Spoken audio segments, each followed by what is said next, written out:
Hey there, Fai Cheng here with a quick presentation on why self-employment is the all-in-one procrastination machine and what to do about it, with the emphasis, of course, on what to do about it. So what we're doing today is basically two things. First, we're going to look at 3 scientifically proven reasons why self-employment kind of by design leads to overwhelm, procrastination, and hopping from one method to another. As in, oh, Facebook didn't work, I'll try YouTube. Oh, this doesn't work, I'll try, LinkedIn. And then, of course, we're going to look at the solution, namely how to set up a simple system that eliminates 100% of those issues, all that overwhelm, procrastination, and hopping from one method to another. Now, before we dive in, one very important thing. This presentation is aimed at those who are overwhelmed and, as a consequence, procrastinate and or hop from one thing to another. If, on the other hand, you find yourself in a situation where you've set up a business and you're generating leads and now suddenly you find yourself wearing all the hats at the same time and you're overwhelmed as a result of that, as a result of doing too much, then by all means do watch the first half of this presentation, because it gives you great insights into why, by design, by the way our brain is constructed, you face that overwhelm. But overall, this presentation is more aimed at those who are suffering from overwhelm and, as a result, they don't do the things they know they should be doing and or they hop from one method to another. Alrighty. So, a quick personal story, how I got into this whole thing, into productivity. About 10 years ago, I left a promising career as a research scientist at Siemens Medical, where I was doing brain research. At the time, I was looking at epilepsy, I was looking at Alzheimer's, and in the context of all of this, I was looking at how our brain works all the time. Now, anyway, I set up my own business and very quickly found myself in this rather bizarre and very, very demotivating situation where I'd be doing nothing all day long. I was busy. I was doing busy work, but I didn't achieve anything. And every evening, I'd be sitting there, and this is not me, by the way, this is a stock photograph. I'd be sitting there going, oh man, I haven't done anything, but tomorrow is going to be different. I was kind of lying to myself, tomorrow is going to be different. And it was so demoralizing that at some point, fortunately, I got a wake-up call, and I started to look for solutions. And, being a research scientist, I did find solutions, and that's why I was looking for scientific solutions, brain science insights.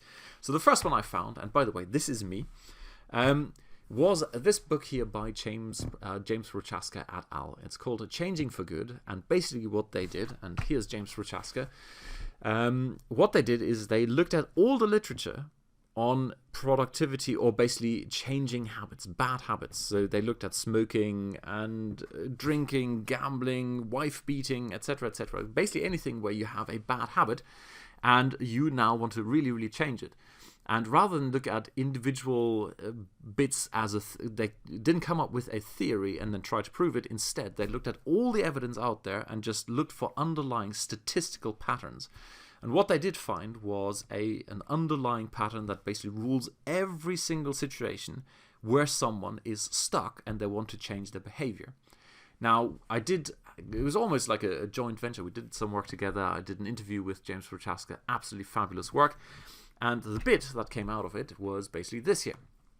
This is the underlying model where basically you start with pre-contemplation, where you're not really aware of the will to change your thing, you're just suffering from the symptoms. Then contemplation is where you're saying, I've had enough, I really want to change something. Then you start to prepare for real change, and then you come to the action phase. And action is where you then change your behavior. You are stuck, you're overwhelmed, you're whatever you are, you're now going to change. And then as you change that behavior and it becomes a new habit of doing the right thing, you move over to maintenance. Now, there is one big problem with this whole thing. There are actually 2 big problems. The first one is there's no known set of action steps for the self-employed. It's pretty much common knowledge, or let's put it this way, there's a small set of things you can do when you're a smoker, right? You start with nicotine patches, you find some distracting activity, etc., etc. The same with drinking. You go and do the 9-step program, etc., etc. For all of these things, there are known action steps. But for the self-employed, and I'll show you why in a second, there is no such thing. The second big problem is that the core reason why people fail at this stage is inherent in being self-employed. And if that sounds a little bit cryptic, I'll explain that in a second. Problem number one is that there is too much variety, as in you can't follow a one-size-fits-all course that truly fits your circumstances. So whatever market you're in, however you want to attract clients, each market is different. Each market makes its purchasing decisions in a different way. I'll give you one very specific example. Here's my good friend Colin Brown. He's an absolute master at de-stress courses. So he's got a fantastic program helping people de-stress.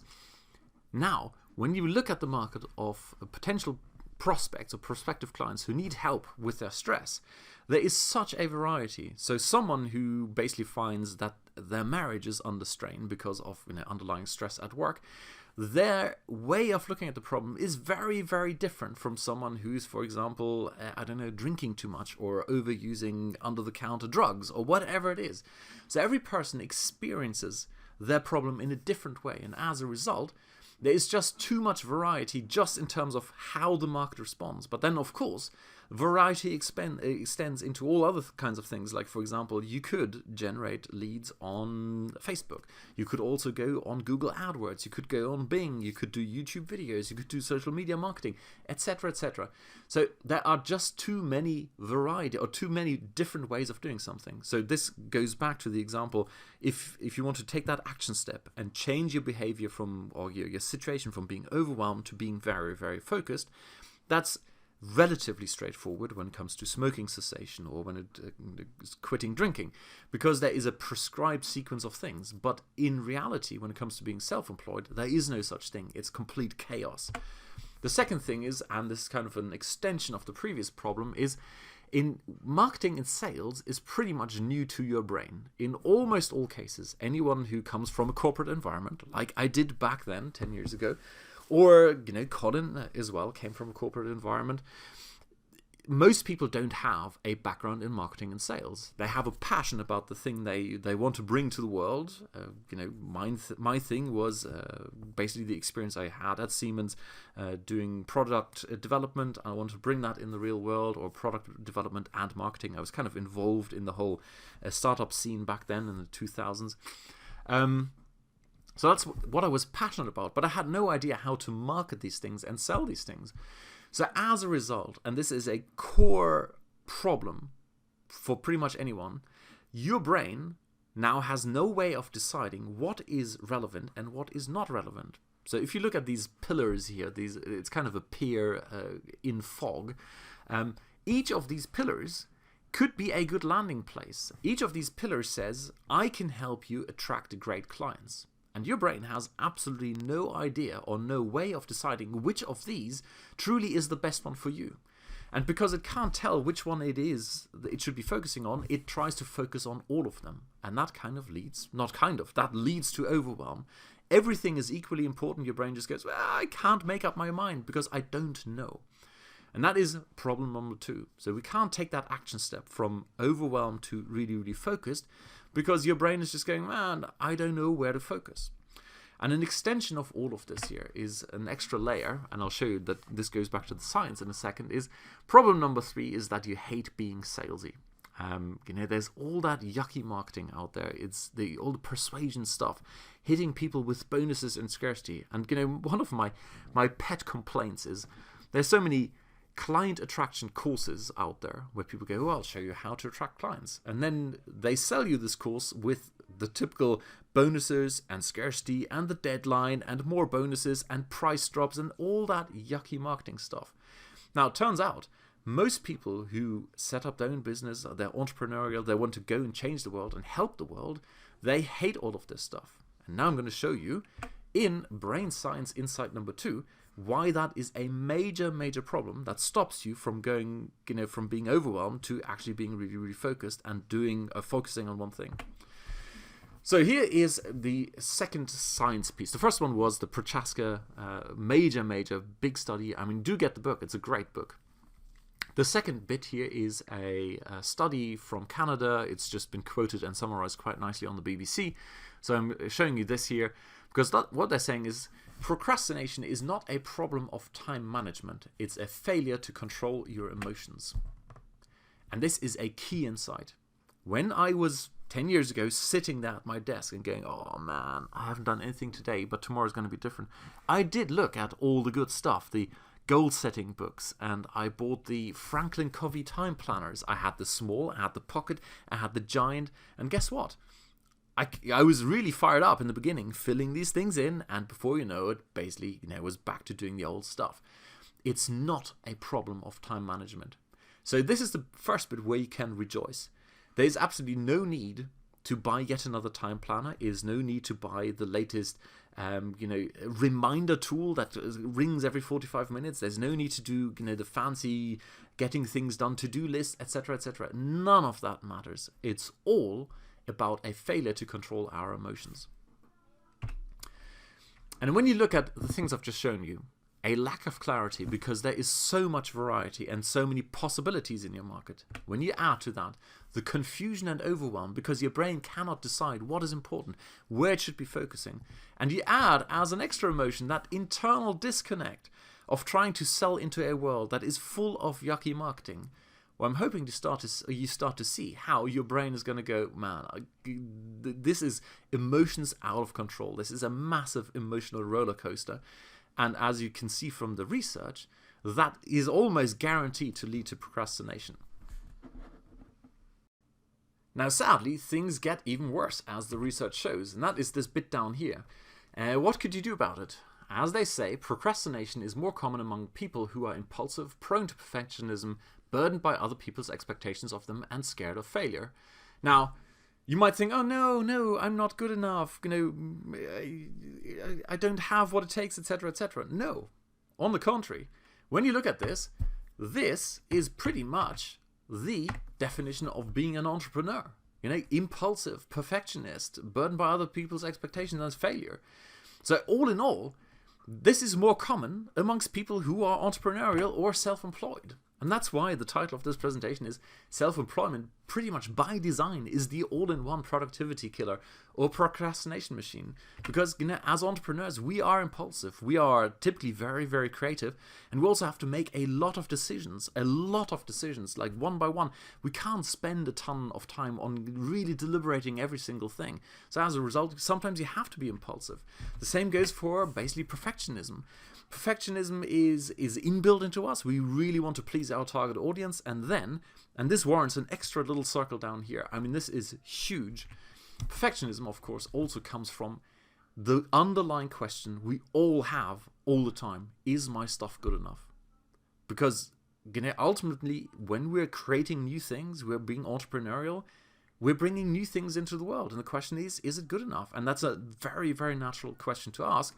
And unfortunately, it leads to perfectionism. It leads to analysis paralysis. It leads to over-delivering. And of course, in many, many cases, it leads to not delivering anything because we never get to the thing. I'll tell you a very quick story. Many years ago, a client was referred to me because the other coach just couldn't work with Michael anymore. So Michael, back then, had gotten into mobile marketing and wanted to put together basically an all-in-one mobile marketing course. Now, when he came to me, the other coach was so frustrated, he said, look, let's see if you can do something. Michael came to me and I said, Laura, show me what you've got. And he showed me just the introduction to what he'd already gotten. And the introduction to his course at that stage, which he did not consider finished, the introduction itself was a 2.5 hour video. Now, if you introduction, the overview of what you've got, and you still don't consider it complete, is 2.5 hours, well, you are suffering from a bad case of perfectionism. And then finally, of course, or not finally, burdened by other people's expectations we don't even need to mention. I mean, the moment you go self-employed, people will tell you, why are you giving up your perfectly good job? Are you mad? Right? And then failure, I mean, it's kind of built into being self-employed and entrepreneurial. We are constantly facing failure on a daily basis. Everything we do, and you know this. I mean, you basically need to fail 10 times before you have one success. But it's not just in your business. It's every single thing you do, every single time. There is the odds are stacked against you. So self-employment, by design, basically kills all kind of productivity. It is the ultimate procrastination machine because this, as you can see here, is more common amongst people who are basically who are being entrepreneurial. So this summary of the science bit number 2 is this. Procrastination is the failure to control our emotions, and self-employment, by its very nature, is the ultimate emotional roller coaster, often with more downs than ups, especially at the beginning. And as the research shows, it's basically all about the emotions. It's nothing to do with time planning, it's all about emotions. So the more you've got those, in quotes, bad emotions, the more you are likely to procrastinate, in the sense of you are now doing things you know that you shouldn't be doing instead of doing the things you know you should be doing.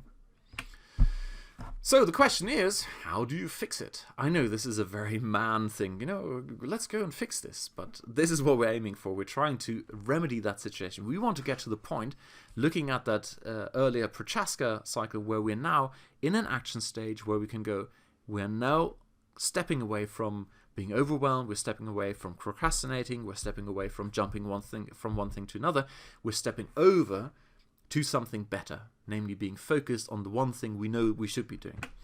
So the typical answer is, well, obviously we use willpower, and hence the picture of Yoda. Now it's time for brain science insight number 3. Insight number 3 is another fantastic piece of research that was done at the University of Bristol, where I did my undergrad degree in computer science. And what they found out was that there is an underlying problem with using willpower, and this is massive. They did it in the context of doing or researching New Year's resolutions, hence the wording is about New Year's resolution in this Wall Street Journal article about this research, but the fundamental principles apply to basically all the same things here.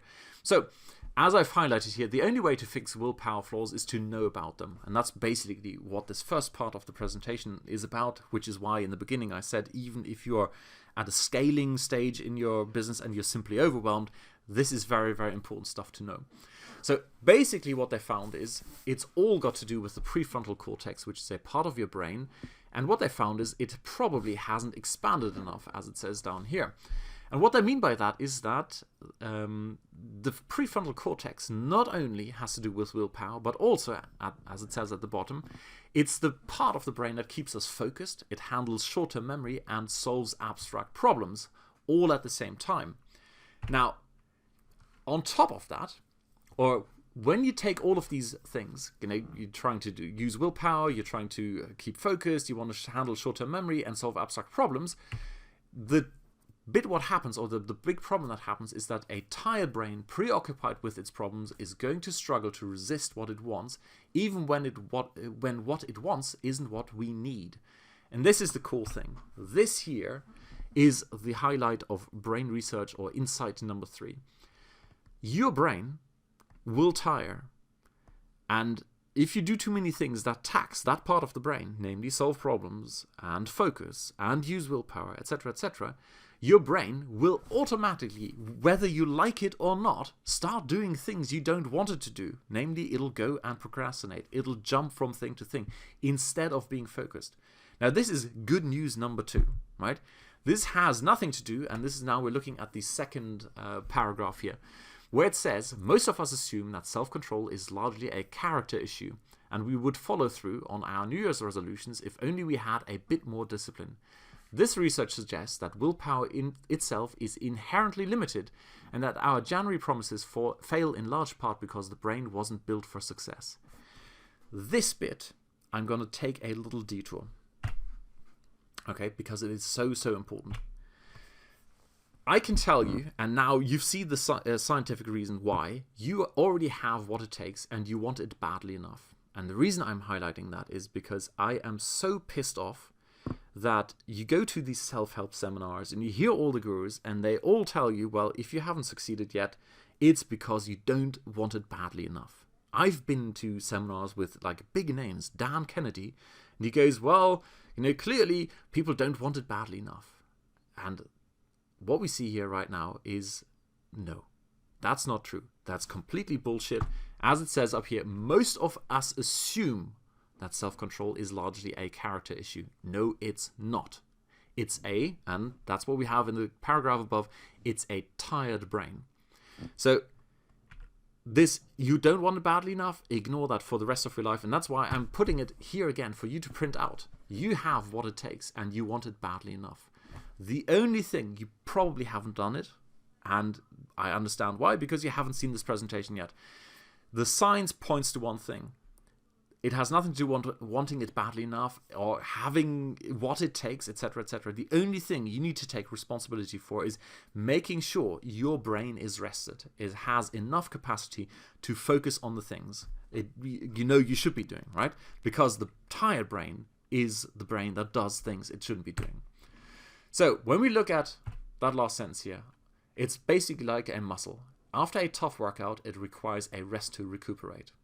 Now I'm taking those two parts of that same article and putting them on one page here.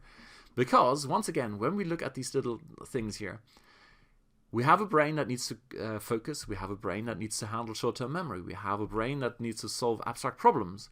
And also, well, it needs time to recuperate. When you put them all together, well, guess what? That's basically what we're doing as self-employed. And it once again kills all productivity, and it's leading to procrastination and jumping from thing to thing. We are constantly wearing all the hats. We're focusing on a million different things. Also, because we're going to think back to the fog image and the variety in the beginning, we're constantly learning new things. We need to memorize things. We need to think of this and that and the other. And of course, we're constantly solving problems. That's what entrepreneurship is about, being self-employed. It's solving one problem after another. And guess what? Self-employed don't take rest, right? I'm German, and in German the word for self-employed is selbstständig. And if you were to translate that literally, it would mean self and always. And that's precisely what self-employed is. You're always on the go. And as a result, you don't have time to, or the time to rest your brain. So this next piece of insight shows us that willpower, or using willpower, is ultimately doomed to fail. And I want to illustrate the real world effects of the thing you've just seen there. This summer, my entire family, I've got 4 children and a wife, and my wife is Irish. They went over to Ireland, and I had a whole month for cycling. In the end, I decided not to cycle, but remodel the house, because I'd been promising for years to redo the kitchen. So I did the whole kitchen. Well, when you do the whole kitchen, you might as well do the whole way. So I ripped out the floors, put in new floors, I painted the walls, put in the new kitchen, and since I've done the whole way, I might as well do the living room. So I did the living room, walls, floors, etc. And once I'm at it, I might as well do the bedroom. So I did that whole thing and got new furniture, and etc., etc., etc. Now, in this process, I probably touched every single item in our household. I mean, every single sock, every single pencil, everything. And at each step, I had to make a decision. Do I chuck this out? Do I keep it? Where do I tidy it? Where do I keep it? What do I do with it? It felt like a gazillion decisions.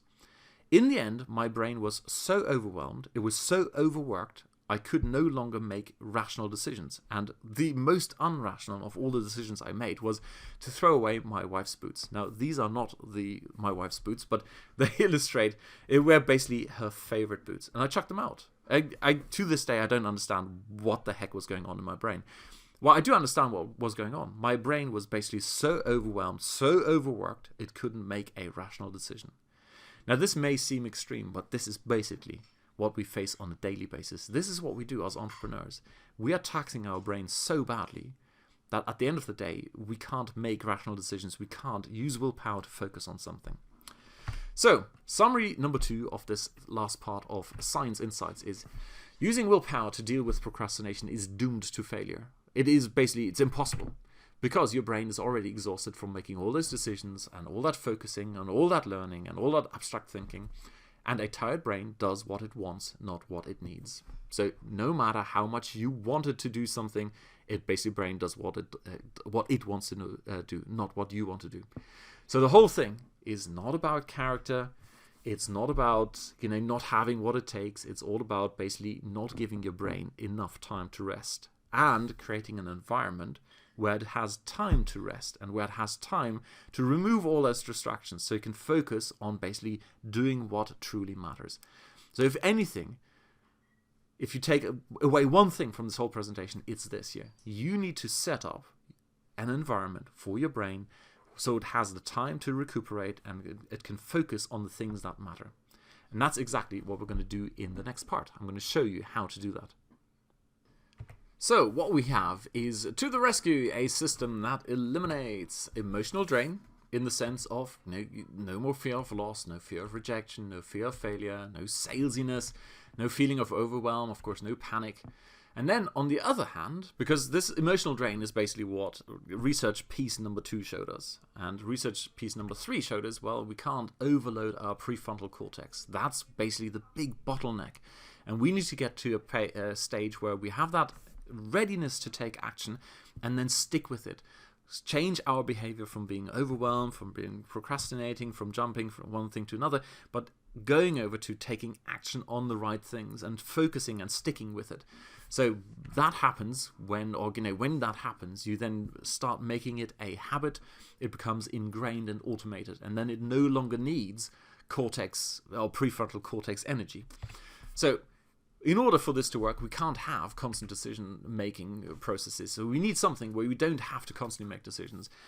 It shouldn't be too abstract, and it shouldn't require too much focus at all times. And also nothing, where you constantly need to learn and remember things. And the best way to do that is basically to look at something that, and I'm not going to give you a long list. I've basically taken every single step from above, and I'd like you I'd show it to you and you can print it out for you, but really it's all going into one point. You have a low impulse environment, something so simple you can't overanalyze things, something so small it's virtually risk-free, so you don't have a massive investment of several months into a product launch just to find out that nobody wants it. You also want quick measurable results. That's keeps your brain and the fear aspect at ease. Resulting in something where you can't fail, because that fear of failure is of course massive. You want something that's so simple you only need to focus on a tiny number of things, so you don't need to wear all the hats and etc. etc.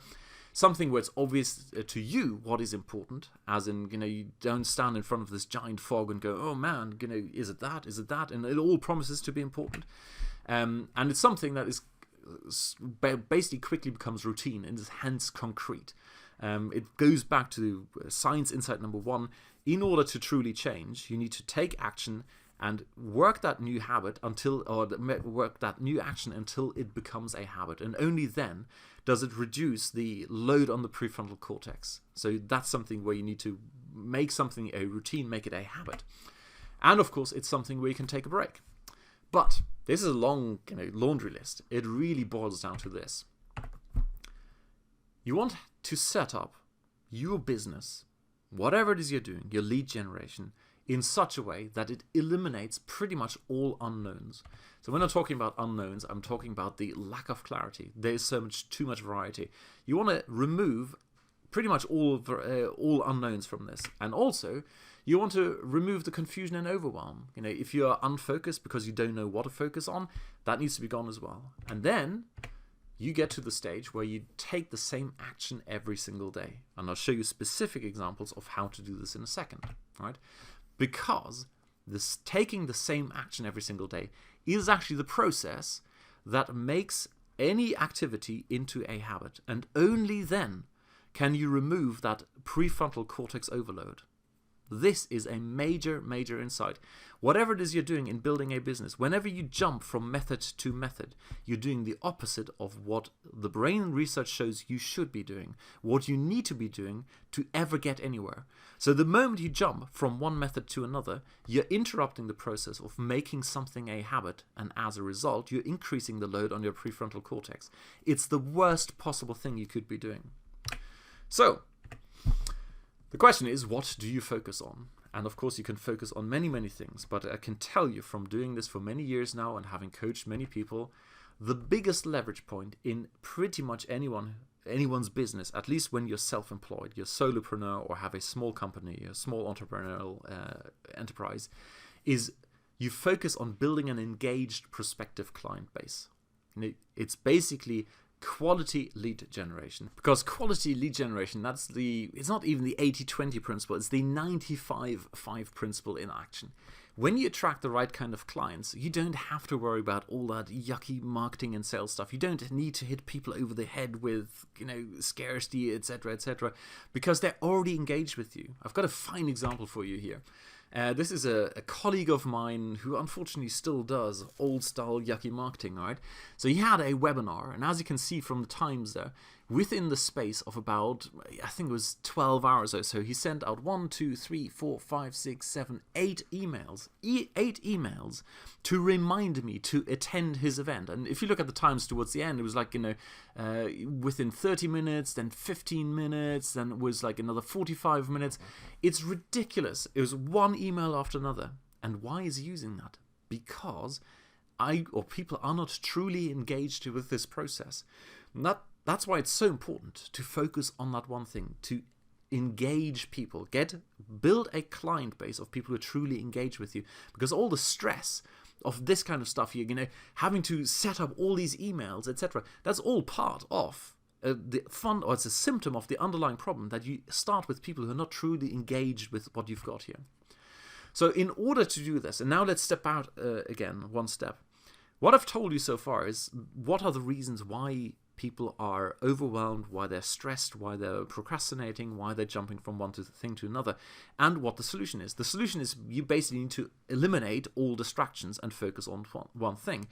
And the one thing I highly recommend, because it gives you the biggest bang for the buck, not only in terms of money, but also in terms of reducing all other stresses down the road, is focus on quality lead generation. So basically, down the line, you have to worry about virtually nothing because people are genuinely engaged with you. Now, there are endless options for doing this, and you should basically pick whatever fits your style best. You could do this by posting on Facebook. You could do paid advertising on Facebook. Some people can do it on Twitter. I can't, it's not my thing. My brother's very successful on Instagram. You could be blogging. You can do this on YouTube, wherever you want to. There are so many different ways of doing this. And then what you do is you build the smallest possible, if you call it funnel, and let's call it funnel.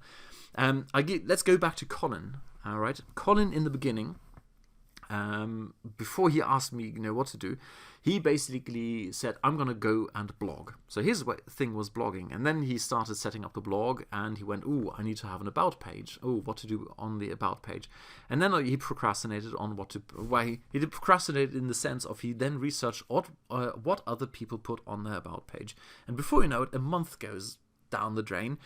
He hasn't done anything apart from research about pages. And then he goes away and goes, right, now I need to have some credibility, so I need to create some products. I'm going, Colin, no, you don't want to create any products before you don't even know what people want and how they're going to resonate with your message, etc. No. And then he went out and had his daughter design the blog, and then, that wasn't nice enough, so he got some other designer. Then, I kid you not, he spent half a year researching the different autoresponders so he could get people onto an email address, onto an email list, so he could communicate with them. Then he was like, okay, I need to do live video, because I've seen Brendan Bashar, he told me I need to do live video. It's like, for fuck's sakes, don't do this. I'm telling you this because, and this goes back to, all the variety, all those little bits of candy out there, everything seems appealing. I encourage you, and I'll give you a resource in a minute, where you can fill in for yourself and identify where you're being distracted. I encourage you to pick a model where you are familiar with almost everything, so you can focus your precious little energy, the prefrontal cortex, it's so easily exhausted, that precious little energy on where it matters. If you need to learn something new, then make sure it's only one thing, and it's not about pages and autoresponders and blog design and. Right? So what I'll do is I'll show you what works for me, because it has very few moving parts and has been working for me for many, many years now. Basically, I use Facebook paid advertising. I don't do social media posting, blah, blah, blah. Look, me brushing my teeth. No, I do paid advertising to attract the right kind of clients. And then I use email to nurture that relationship. That's all I do. Attract and nurture. All right? And I'll show you why I do this. I use Facebook because your target audience is on there, most likely. If you do something really embarrassing, maybe they're not on there. But in general, people are on there. It's also far less restrictive than Google AdWords. I've done it all. In a word, I've done it all. I've done PPV, I've done PPC, I've done Bing AdWords, I've done even the good old Yahoo ads. I've done search engine optimization. Whatever can be done. I've done traffic network. Wherever I've had ads, I've done it. And of all of these here, right now, the one I highly recommend to almost anyone, and you can go to my blog and see, I'm pretty consistent with that message, is Facebook. It's far less restrictive than a lot of other ones, yet it's almost as powerful as Google AdWords. Google AdWords is awesome because it has really, really targeted traffic, but there are many, many restrictions, and there is one major restriction of Google AdWords, and it's not a restriction Google has imposed on us. It's the mindset of people who are on Google. So, whenever you are researching a problem, for example, I've stubbed my toenail and it's getting all black. What do I do? Well, you can go to Google and type in, what do I do about a stubbed toenail? And then people will tell you, well, you drill a hole or, whatever. Thank you very much. There you go. But the key thing is, people go on Google because they have a very specific, very defined problem. And it's usually towards the end of the decision-making cycle. So they're ready to pull the trigger on whatever it is. Either it's a free solution to their stubbed toenail, or they want to buy something. In general, that accounts for about 3% of the population of your target audience. Not the entire population on the world, but 3% of your target audience will be ready to pull the trigger. The rest is kind of ready, varying degrees of ready. And that is where Facebook comes in, because you can put out engaging content that builds a relationship, engages people, makes your brand, your brand in the sense of your authentic you, known in the marketplace, but not necessarily at the point where people are ready to buy. So when they are at some point down the line ready to buy, they will think of you. Or you can guide them there, because someone may have a problem, but they're not aware of the solution. So you guide them over there. And in that sense, Facebook is much more flexible. The other thing, which I really like about Facebook, is you can find a form or format that fits your style. I personally have no qualms doing webinars, doing videos like this. I also have many years of practice doing live action video instead of in the form of standing in front of a camera and talking to the camera. Now, believe you me, when I got started, the first time I had to say my name, I can remember to this day, standing there, and for about 30 times I tried to say, my name is Fai Cheng. It was ridiculous. It took a lot of practice. But that's the key thing. In Facebook, you can basically find a format that suits your style. You can do just image ads, you can do sidebar ads, you can do the carousel, you can do video, you can do Facebook Live, whatever. There is something for everyone. And of course, Facebook ads are very easy to grasp. There's no magic about it. It's a step-by-step. You need to figure it out at some point how it works, but then it's pretty much very simple. You set up a campaign in it, you set up an ad set, and then you put an ad in there. That's it. Thank you very much. Now, why email? I've been doing email for many, many years now, and it's basically, I've gotten very good at it. I get fantastic feedback, but there are really solid reasons why, it's not only I like it, there are real reasons why I use it and why I encourage you to at least think about, to contemplate using emails. The first one is the nurture bit. The building the know, like, and trust factor is done so much better in email than any other form of advertising I know. Direct response marketing, in the sense of here's my ad and I hope you like it, take it or leave it, doesn't give you enough scope. I mean, you know this. To make a major purchasing decision, you need to have between 7 and 20 points of contact. That's the commonly used number, but it is absolutely true. You need multiple points of contact. Well, with a direct response marketing piece where you have a take it or leave it decision, that is virtually impossible. So you need to then rely on other forms of marketing, like hitting people over the head with bonuses and scarcity and objection handling. I have a dark and checkered past, also selling insurance, and I absolutely hated it. I really hated it because we were made to walk around like mafia bankers, and we were made to use objection handling. So I quickly figured out, man, this is against everything I stand for. So I quit that, but it taught me a lot of stuff, namely how not to treat people, and that is by using pre-canned objection handling, etc. So goes back to why I use email, because it gives you a vehicle to nurture that relationship, to build the know, like, and trust factor. If you're not familiar with the jargon, the KLT is know, like, and trust. It also gives you a great opportunity to be authentic. And this is very, very important, because think back. What does the science show? The science shows that one of the main reasons, or if not the main reason, why we procrastinate and get overwhelmed is because of emotional reasons.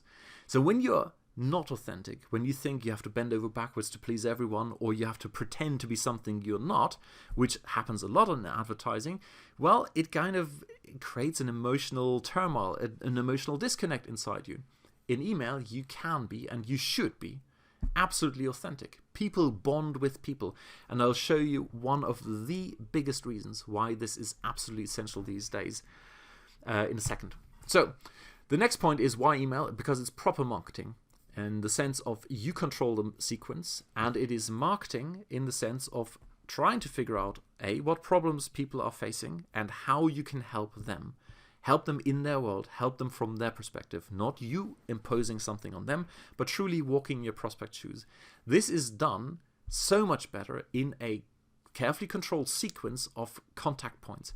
It's basically permission-based marketing. So you know about Seth Godin's book, I don't know what it's called, but it's basically about permission-based marketing, where at each stage you ask permission to take the next step. And that is done beautifully in email, and is virtually impossible in sort of one contact point direct response marketing pieces. Like an ad in Google AdWords, well, you know, it's a take it or leave it decision. Now, more importantly in this is, let's go back to science insight number 1. You need to take regular steps every single day, because that's how you take action and turn it into a habit. And by writing a daily email, and that's all you need to do, a daily email, is you do that little marketing step until it becomes a habit. And it becomes a habit very, very quickly. And the moment it's a habit, you can now start focusing on what matters, and you can focus on learning new things. Instead of jumping like, oh this, oh that, oh distracted over here, oh no, overwhelm. And of course there are all the stats that show over and over again that email outshines all other forms in terms of ROI. And this is not because it's something magical, it's because you're doing that nurturing, because you're building the know, like, and trust factor, because you're truly doing proper marketing in the sense of figuring out, interacting with your audience and asking them what is going on in your life, how can I help you? So, I promised I would show you the biggest reason why all of this matters, and it's all got to do with the so-called pendulum effect. There's a fantastic book out there called The Pendulum, and I encourage you to look at it. It's been written by the guys who are responsible for 75% of all Rolex and diamond sales in the USA. So they know a thing or two about marketing. Now, what they found out is that when you look at the bigger picture of our society, of how societies evolve and change over time, there is a roughly 80-year-long cycle. And in those 80 years, we, as a society, go from, or gravitate from, an extreme me orientation over to the other extreme, which is all about we. And if you look at where we are right now, we are bang in the middle of a we cycle. The rise of Facebook is no coincidence.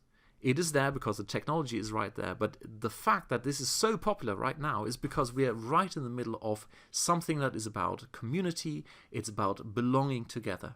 And that's precisely what Facebook provides. That is why Facebook has risen to, the status it's at the moment.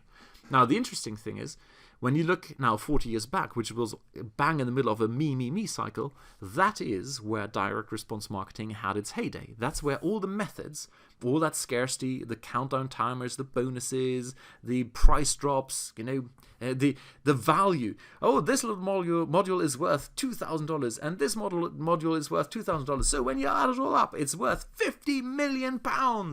And oh, look, I'm going to sell this to you for $7. I mean, all that crap was developed and was very successful in that time, in the 60s, in the 70s, and into the 80s. When you think about the 80s was all these corporate raiders and the junk bonds and all that nonsense that was going on. That was all me oriented.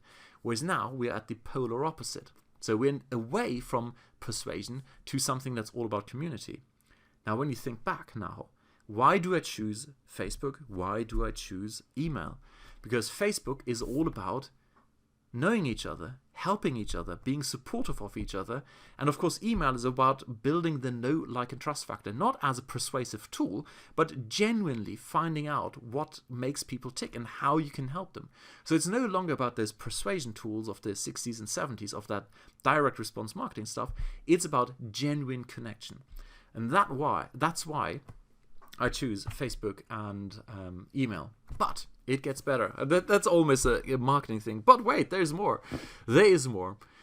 There are two more reasons why I choose that specific combination. And it is basically you control, or you build, two assets that are completely under your control.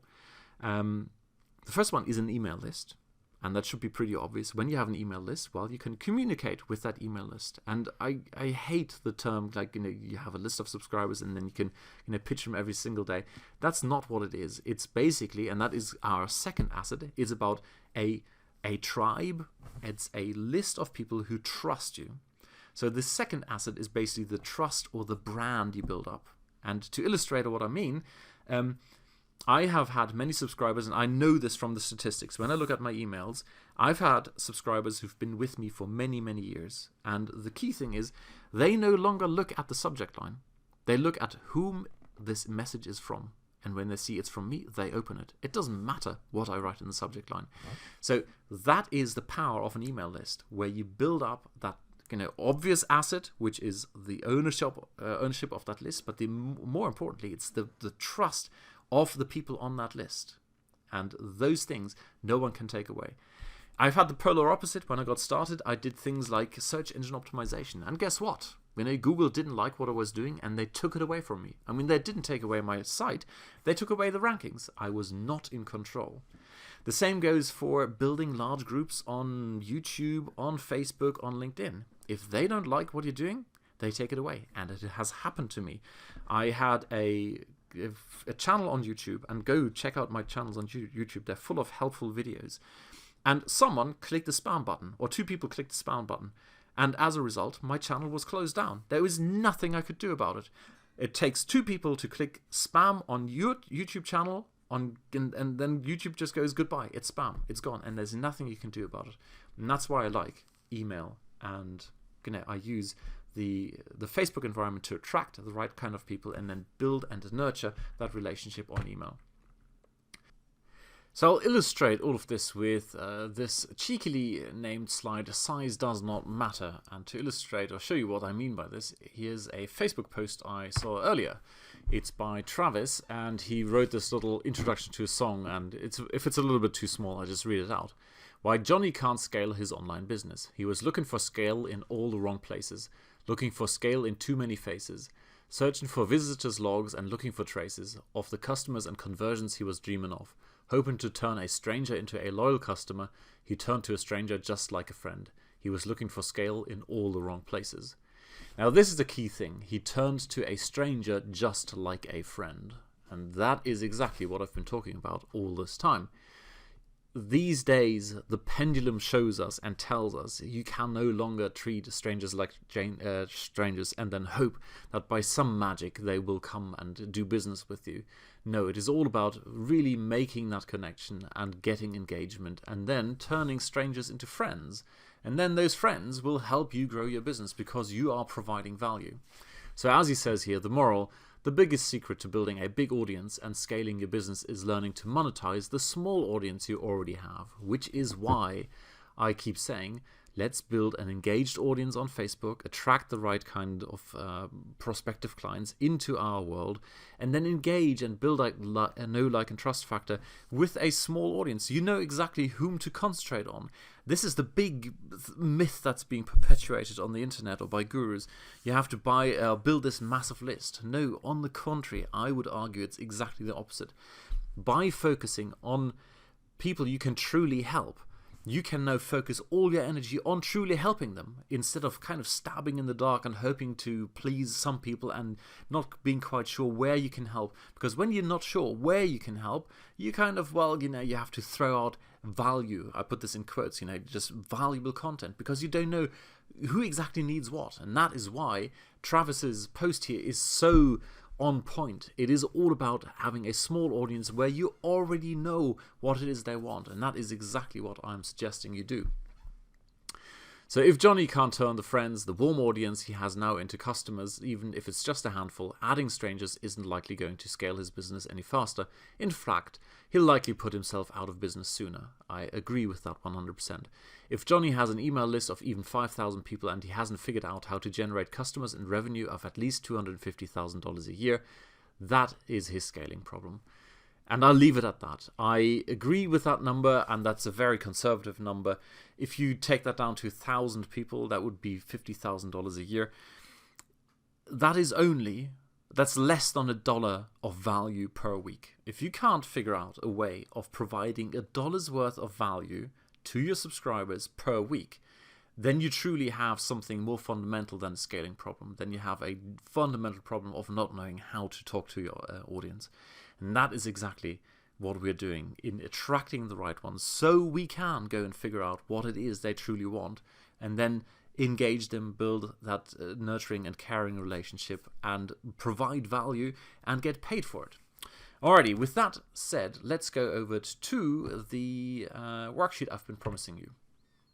What we've got here is a little worksheet for you, and you don't have to use it as it is. It's more like an inspiration for you to make decisions on what model you're going to choose, whether you use blogging or whether you use the model I suggested, Facebook plus email, whether you want to use social media, just posting on a profile, whether you want to use Twitter. It doesn't matter, but look at the one thing you want to do. Now keep in mind what we're aiming for. We want to reduce things like fear of loss, fear of rejection, fear of failure, salesiness, overwhelm, panic, constant decision making, things that are too abstract, having or requiring massive focus, having too much to remember, etc., etc., etc. So what I encourage you to do is look at the thing you want to do and just write down in all the steps that you need to take to make this happen. So I've called them step, but there could be, components, component 1, 2, 3, 4, 5. So in Colin's case, it would be, all right, I need to set up a blog would be one.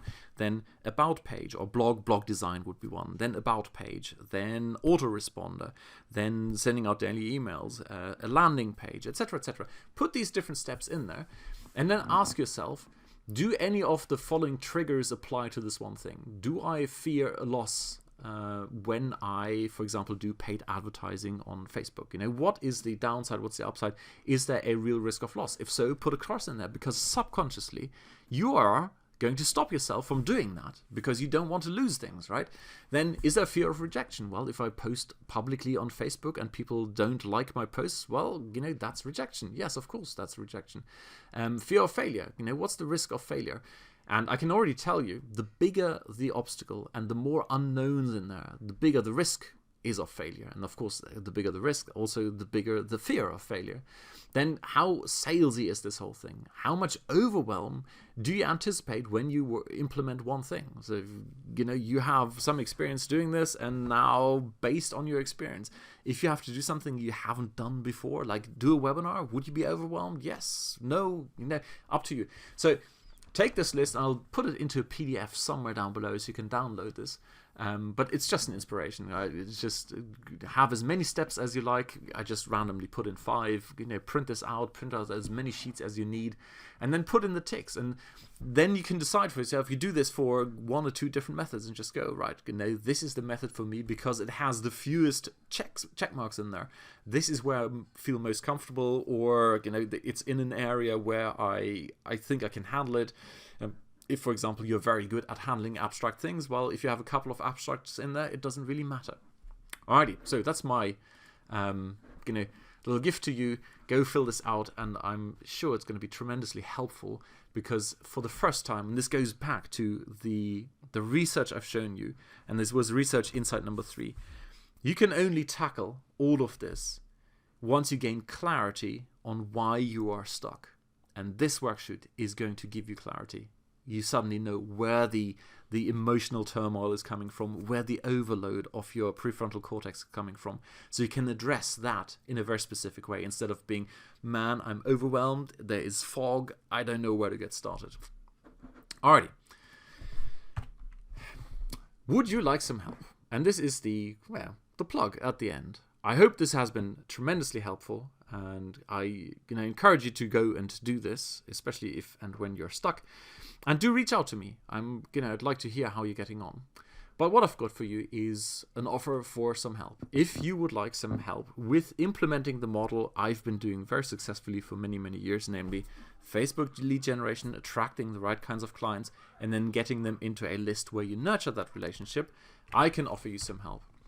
So basically what I've got for you is a live workshop where we do 3 things. Number 1 is we figure out what resonates with your market.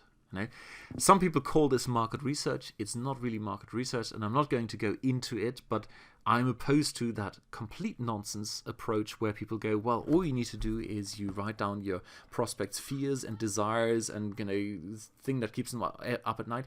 That's rubbish. You can't do that when you are new to a market. You can't guess this kind of stuff. The interesting thing is your market is going to tell you if you are willing to listen. And there's a nice systematic way of figuring that out with a couple of paid ads, and I'll show you exactly how we do that in the workshop. The second one is then we take all of those responses, if you like, and we build an automated lead generation machine. So it's all the way from the ads, specifically how you set these up. And the good thing is, because it's all focused on lead generation, it's a very defined process. There is not too many options. There's no, you could be doing that or that. No, it's the opposite. It's do this, then you click on this, and you do this, and you use this objective, and you use this interest, and you use this particular size of interest, etc. It's very specific and very defined.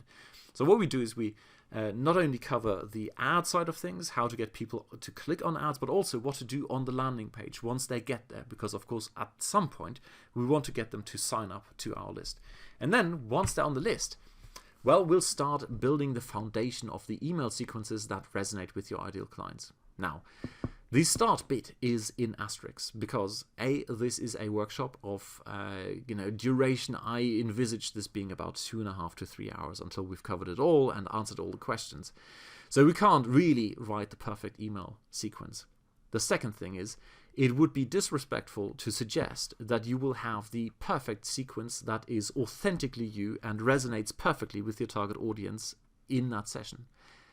Namely because, first of all, we need to figure out what resonates with your market. So, we can't do that in 10 minutes. We can set up the system to figure that out, but of course we can't do that during the workshop. And the second thing is to be authentically you and build genuinely engaging emails that truly resonate with your target market. Well, it takes a little bit of practice. We will together develop some very nice, solid emails that will resonate at some level, but in a true resonance where people go, man, I totally get you. That is when you develop your own style, and that's a matter of practice. It would be disrespectful to say you can, learn how to ride the bike in 1 hour or in 3 hours, and the same applies here. You can get the basics, you can be pretty good, because I'm going to give you everything I've got, everything I've learned over the last 10 years in there, and you can ask, I'll stay as long as there are questions. But at the end of the day, this is basically the foundation of getting to the point where you are now in a starting place and you now take action, and then you take that action again, and you take that action again, and you take that action again over and over again, so it becomes a habit. This is basically the system that's worked for me, and I'm pretty confident it will work for you if, this is the big if Facebook paid advertising plus email is something you see yourself doing, if you think that could work for you, because it addresses all of the fear of loss. The fear of loss is minimized here. We're doing very small ads. The fear of rejection is fairly minimal. We're not doing public posting, we're doing paid ads. So if there's bad feedback, so be it. There is no real rejection. We're not launching a big product, so there's no massive investment here. Also, there is not that big rejection in the sense of, I've created this massive product and now, oh God, I've completely lost 3 months of my life because no one is buying it. All of those things. Also, we keep the overwhelm to a minimum, because we're looking at very specific things to do, both at the ad end plus on the email writing things. So all of this, by the way, is on a picture of Kerala in India. And I'm showing you this picture because my friend David Tolley, a very gifted photographer from Oxford, we talked on the phone the other day, and he's going down there. He's going down there because he's been asked to make sure that a group of photography students who want to go on a photography trip come back with a great result. That's his only job. He's not teaching them anything, but he's there as a resource to make sure, with that investment of their time and energy and of course money as well, that they get something that's worth getting. And that's precisely my role here as well. Because as David said, because it's so foreign when you get there, there is a photo opportunity at every single corner.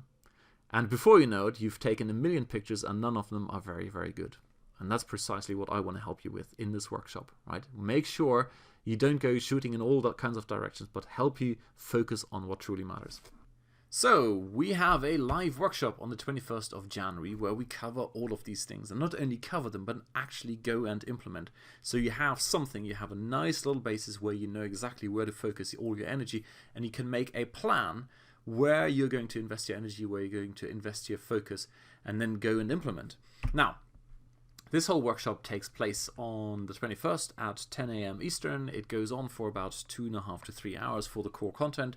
Then I'll be staying on for as long as it takes. As long as you have questions, I'll be on and answering them. And of course, there's going to be a recording. Now, as you don't know me yet, what I've got here is the following deal, or the following offer. You pay $1 to get in. You get full access. You get the pre-workshop materials as well. There's a little bit of homework to do to make sure you've got your foundation set, so we can go and dive in and actually start implementing.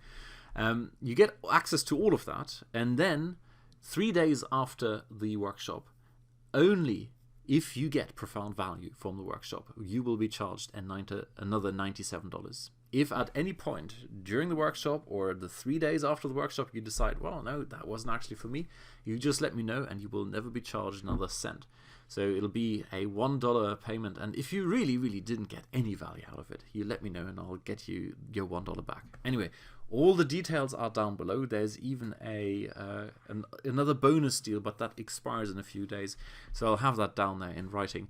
Go and have a look. If you're interested in doing all of this, it's basically all the risks on me. You're risking $1, and you will only get charged the $97 fee afterwards if you get profound value from the entire workshop.